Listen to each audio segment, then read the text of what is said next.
Welcome to Pindar Poetry. We hope you learned something new. You open your recorder and set the canvas to your display resolution. This ensures sharp output. Next, pick or record a 10 to 30 second clip that loops visually, steady motion, no sudden cuts.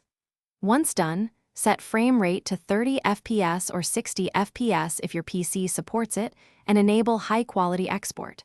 Start recording now and capture the footage. Make sure ambient noise or overlays are off so the visual loop is clean and usable for wallpaper conversion. You import the footage into an editor and find matching start and end frames to create a seamless loop.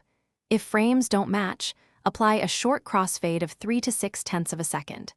Then stabilize and crop to exactly your desktop resolution so there's no stretching. Once satisfied, export as MP4 or WebM using H.264 or H.265 with a moderate bitrate so playback is smooth but not heavy on disk.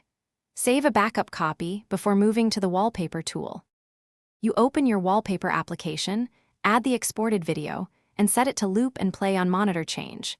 This instantly converts your clip into a desktop wallpaper. Then tweak playback settings, lower quality or limit frame rate if your system struggles, and prioritize GPU rendering if available so the desktop stays responsive. If the video stutters, check for background processes or lower bitrate and resolution. Restarting the wallpaper service usually clears caching issues, and that will restore smooth playback. Thanks for watching. Consider subscribing if we helped you.